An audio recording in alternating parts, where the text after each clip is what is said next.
Hello guys, welcome my YouTube channel. हमने exercise 11.1 के 12 question को कंप्लीट कर लिया। आज की इस वीडियो में हम क्वेश्चन नंबर 13 को देखते हैं। तो देखो क्वेश्चन नंबर 13 में क्या बोला गया, round table cover has 6 equal design as shown in figure 11.1 if the radius of the cover is 28 centimetre.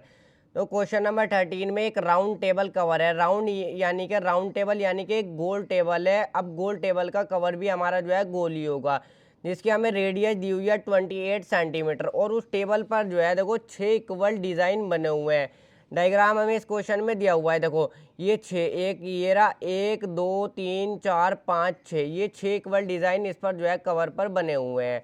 आगे हमारे से क्या बोला है, find the cost of making the design at the rate 0.35 पर सेंटीमीटर स्क्वायर। अब देखो हमें जो है इसको डिज़ाइन को बनाने में जो है कितनी कॉस्ट लगेगी, कितना खर्चा आएगा, ये हमें फाइंड आउट करना है। इस रेट पर हमें जो है यहाँ पर फाइंड आउट करना है। तो देखो बाकी क्वेश्चन को और बाद में थोड़ा सा अच्छे से समझा दूंगा। तो पहले तो जो बेसिक सी चीज़ है वो हम जो है यहाँ पर फाइंड आउट करते हैं। तो सबसे पहले देखो हम इसके अंदर जो है क्या क्या निकाल सकते हैं। अब मैं जाऊँ सबसे पहले, ये जो कोड है हमारी, ये देखो ये कोड है, अच्छे से पता होगा, इंट्रोडक्शन वाली वीडियो देखी हुई है। इसको कोड को जो है मैं इस तरीके से सेंटर पर मिला दूंगा। ये मैंने मिला दी। सभी कोड को मिला दो ताकि आसानी से समझ में क्वेश्चन आ जाए। ये अब देखो यहाँ पर, ये देखो ये जो सर्कल है हमारा, ये कितने पार्ट में डिवाइड हो गया, यानी कि मैं सेक्टर भी बोल सकता हूँ, कितने सेक्टर में डिवाइड हो गया। 1 1 2 3 4 5 6, ये सर्कल जो है 6 इक्वल पार्ट में डिवाइड हो गया। मैं जो यहाँ पर मेन एक सेक्टर लूँगा और उसका एंगल निकालूंगा। ये देखो अब जिस तरीके से हमने क्वाड्रेंट का एंगल निकाला था, क्वाड्रेंट का एंगल हमने किस तरीके से निकाला था, थोड़ा सा रफली पेज उठा देता हूँ। क्वाड्रेंट का जब हमने एरिया निकाला था, क्वाड्रेंट जो होता है वो सर्कल का जो है चौथा हिस्सा होता है। पूरे सर्कल को जो है अगर मैं 4 पार्ट में डिवाइड कर दूँ तो हर एक पार्ट को क्वाड्रेंट बोलेंगे। और ये एंगल कितने का बनता था क्वाड्रेंट का अंदर, 90 डिग्री का। किस तरीके से निकालते थे, तो सर्कल का कंप्लीट एंगल ये कितना होगा, यहाँ से लेके यहाँ तक का कंप्लीट एंगल होगा 360। कंप्लीट एंगल देखो 360 होगा ना। अब ये सर्कल कितने पार्ट में डिवाइड हो गया, 1 2 3 4, 4 पार्ट में डिवाइड हो गया। तो 360 को 4 से डिवाइड कर दो तो हमारा जो है 90 आ जाएगा। इस तरीके से एक क्वाड्रेंट का जो एंगल बनता है क्वाड्रेंट के अंदर वो 90 डिग्री का होता है। अब यहाँ पर भी हम जो है एंगल ही निकालेंगे। किस तरीके से निकालेंगे वो देखो, मैं जो हूँ एक ये वाला एंगल निकाल लूँगा। तो सबसे पहले सॉल्यूशन में ये लिखोगे, angle of sector. Angle of sector, कितने सेक्टर बनना है, 1 2 3 4 5 6, 6 इक्वल पार्ट में डिवाइड हो रहा है। 1 2 3 4 5 6, 6 पार्ट में डिवाइड हो रहा है। अब देखो कंप्लीट एंगल कितने का बनेगा, अगर मैं पूरे की बात करूँ, ये यहाँ से लेके यहाँ तक की पूरे की बात करूँ, कंप्लीट एंगल अच्छे से पता है। एक लाइन पर इस तरीके से कंप्लीट एंगल जो बनता है वो 360 का बनता है। तो 360 लिख दोगे ऊपर अपॉन में। अब ये सर्कल कितने पार्ट में डिवाइड हुआ, 1 2 3 4 5 6, 6 पार्ट में डिवाइड हुआ। तो 6 से डिवाइड कर दो। अब देखो इस तरीके से हमने पीछे भी क्वेश्चन कर लिया, 6 6 36 0। तो एक इसके अंदर सेक्टर के अंदर जो एंगल बनेगा वो 60 डिग्री का होगा। कितने डिग्री का हो जाएगा, 60 डिग्री का। चाहे देखो इसको 60 60 60, ये 6 पार्ट में डिवाइड हो रहा है, 6 बार ऐड कर लो 60 को, 360 आएगा। चाहे 6 की मल्टीप्लाई कर लो, देखो तो पता चल जाएगा सारा कंप्लीट एंगल। ये भी 60 बनेगा, इसमें सेक्टर में भी 60 बनेगा। तो सब में 60 डिग्री का बनेगा बस मेन। अब मैं क्या फाइंड आउट करूँगा वो देखो। अब मुझे क्या फाइंड आउट करना है, यहाँ पर मुझे फाइंड आउट करना है find the cost of making the design. इसको डिज़ाइन को बनाने में जो है कितना कॉस्ट लगेगी, कितना खर्चा आएगा। ये जो डिज़ाइन बने हुए हैं देखो, पहले मुझे जो है ये एरिया पता होना चाहिए कि ये एरिया कितना है। उसके बाद मैं उस हिसाब से फाइंड आउट करूँगा कि कितना खर्चा आएगा। यहाँ पर पहले जो है मैं इनका, ये क्या है, मेरे सेगमेंट है, देखो अच्छे से पता होगा आपको। 1 2 3 4 5 6, 6 सेगमेंट बनना है। इन 6 सेगमेंट का सबसे पहले मैं एरिया ही निकालूंगा। तो सबसे पहले मैं जो हूँ एक सेगमेंट का, इस सेगमेंट का एरिया निकालता हूँ। सेगमेंट आपको अच्छे से पता होगा, देखो ये वाला हिस्सा है, ये वाला अलग से बना करके दिखा देता हूँ मैं। ये मैंने बना करके दिखा दिया। देखो ये जो है सेगमेंट जो है ये वाला हिस्सा है। तो ये वाला जो हिस्सा है देखो, ये वाला का जो है मैं एरिया निकाल लूँगा। किस तरीके से निकालूंगा, area of one design segment, one design segment, area of one design segment. अब मुझे इस सेगमेंट का एरिया निकालना है। किस तरीके से निकालूंगा आपको बहुत अच्छे से पता होगा। एरिया ऑफ सेक्टर में से माइनस कर दूंगा, एरिया ऑफ सेक्टर में से माइनस कर दूंगा, किसको माइनस कर दूंगा, इसके ट्राइंगल के एरिया को। यहाँ पर नेमिंग रख देता हूँ, इस पॉइंट को ए नाम दे देता हूँ और इस पॉइंट को जो है मैं बी नाम दे देता हूँ। एरिया ऑफ सेक्टर में से माइनस कर दूंगा ट्राइंगल का एरिया। ट्राइंगल क्या कौन सा बनना है हमारा, ओ ए बी। यहाँ पर ऊपर को लिख देता हूँ, जगह कम है, ओ ए बी। सेक्टर क्या होता है हमारा, ये भी अच्छे से पता होगा। ये जो सारा है इसको भी सेक्टर को देखो अलग से इस तरीके से बना देता हूँ। यहाँ पर जो है यहाँ पर जो है इस तरीके से 60 डिग्री का एंगल बनना है। फिर ये हमारी ये वाली जो है कोड है और ये पूरा होगा हमारा जो है सेक्टर। इसमें सेक्टर में से इसके ट्राइंगल के एरिया को हटा दूंगा तो ये जो छोटा सा हिस्सा है सेगमेंट का एरिया ये हमारे पास आ जाएगा।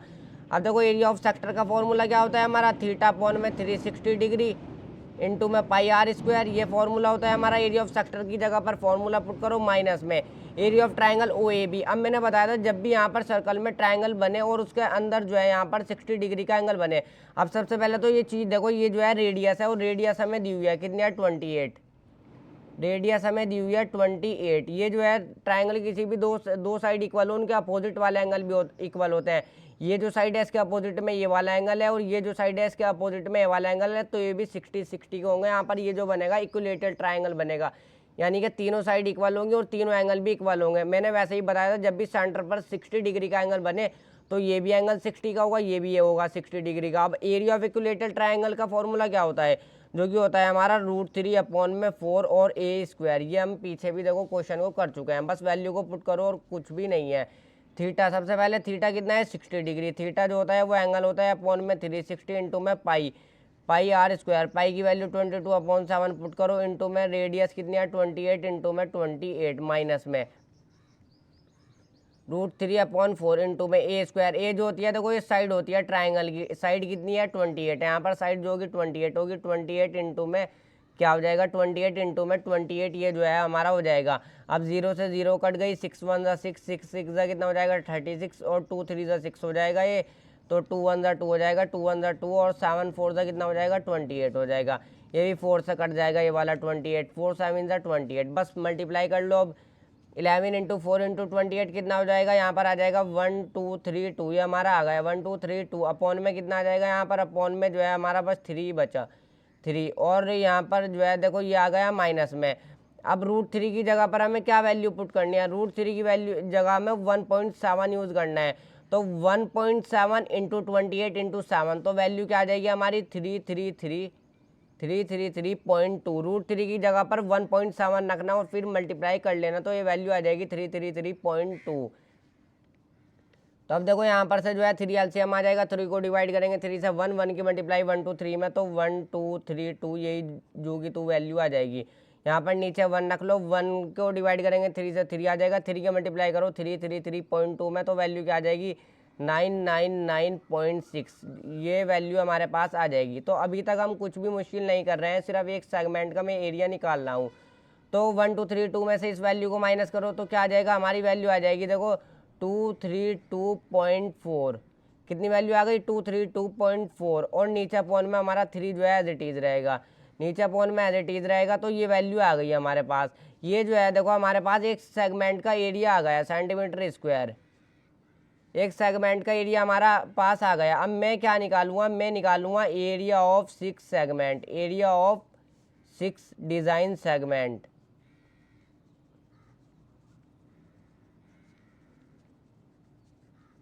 चाहे डिज़ाइन मत लिखो, सिर्फ सेगमेंट लिख लेना, area of 6 segment, area of 6 design segment, क्योंकि डिज़ाइन बनना है इसलिए मैंने लिख लिया।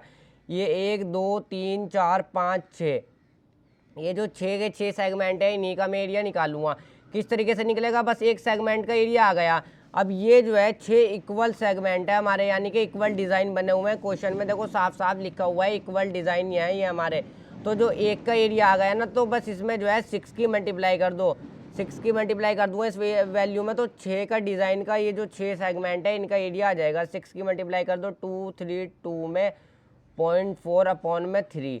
अब इसको काट दो, 3 2 ज़ा 6 हो जाएगा, 2 की मल्टीप्लाई कर दो 232.4 में, तो वैल्यू क्या आ जाएगी 464.8 सेंटीमीटर स्क्वायर। ये आ गया हमारा जो है 6, इसमें 6 सेगमेंट का एरिया। मेन चीज़ देखो हमें, मेन चीज़ अब देखो हमें फाइंड क्या करना है, find the cost of making the design at the rate 0 point. देखो ये हमें जो है इस रेट पर कॉस्ट को यहाँ पर फाइंड आउट करना था, यानी कि जो वैल्यू हमें दी हुई है 1 सेंटीमीटर स्क्वायर डिज़ाइन बनाने का ये जो है हमें खर्च दिया हुआ है। देखो find the cost of making the design at the rate of 0.35 पर सेंटीमीटर स्क्वायर, यानी कि ये जो हमें वैल्यू दी हुई है, ये जो है हमें 1 सेंटीमीटर स्क्वायर डिज़ाइन बनाने का खर्चा दिया हुआ है। अब देखो सबसे पहले मैं 2-3 एग्जांपल यहाँ पर बताता हूँ। सपोज हम जो है प्लॉट बेचते हैं, हम बताते हैं कि 10,000 रुपये गज़ है, यानी कि एक गज़ जो है वो 10,000 रुपये का है। तो उस हिसाब से हम प्लॉट को बेच लेते हैं। हम 10,000 रुपये गज़ है, तो इस हिसाब से 100 गज़ प्लॉट कितने का हो जाएगा? देखो 10 लाख का हो जाएगा। एक और कंडीशन रखता हूँ, सपोज पेन बनाते हैं, किसी फैक्ट्री में पेन बनते हैं, एक पेन को बनाने का जो खर्चा आता है वो 2 रुपये का आता है।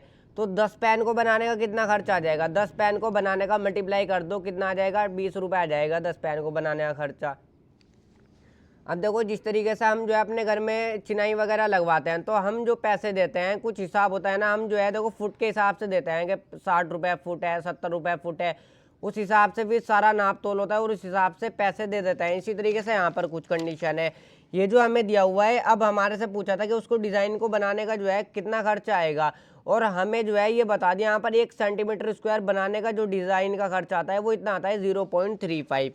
अब देखो टोटल, अब 1 सेंटीमीटर स्क्वायर डिज़ाइन बनाने का खर्चा इतना आता है, तो यहाँ पर टोटल एरिया कितना है? टोटल एरिया है 464.8। तो इसको बनाने का खर्चा कितना आ जाएगा? यहाँ पर लिखो कॉस्ट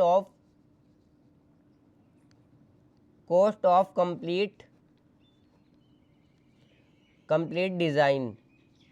डिज़ाइन बनाने का खर्चा कितना आ जाएगा? वही सेम बात है। देखो एक पेन को बनाने का खर्चा 2 रुपये का आ रहा है, 10 पेन को बनाने का खर्चा कितने का आ जाएगा? मल्टीप्लाई कर दो, यहाँ पर भी वही करेंगे हम। 1 सेंटीमीटर स्क्वायर डिज़ाइन बनाने का खर्चा ये इतना आ रहा है 0.3, इस रेट पर हो रहा है। देखो काम जो डिज़ाइन बनना है वो इस रेट पर बनना है। टोटल एरिया कितना है? अब टोटल एरिया इतना है, तो इसको जो है मल्टीप्लाई कर देंगे 0.35 को, यहाँ पर हम जो है रेट में मल्टीप्लाई कर देंगे। जो हमें रेट दिया हुआ है, रेट में जो है हम इसे एरिया को मल्टीप्लाई कर देंगे, तो हमारी जो है कंप्लीट डिज़ाइन बनाने का जो कॉस्ट है वो आ जाएगा। रेट कितना है? 0.35 है। कुछ देखो रेट पहले तय होता है, जब भी चिनाई वगैरह भी लगती है या पेंट भी होता है तो दीवार पे कुछ रेट वगैरह तय होता है, तो उस हिसाब से भी सारा नापते हैं। एरिया वगैरह पता होना चाहिए कितना है, तो उस हिसाब से मल्टीप्लाई करते हैं, तो पैसे उस हिसाब से आ जाता है। यहाँ पर भी सेम वही कंडीशन है। एरिया कितना है? 464.8, तो 0.35 की मल्टीप्लाई कर दो इसमें, तो यहाँ पर कितने रुपीज़ आ जाएगा? कॉस्ट कितनी आ जाएगी? 162.68 आंसर। यही जो है आंसर हो जाएगा। देखो क्वेश्चन को 2-3 बार देखोगे तो अच्छे से समझ में आ जाएगा।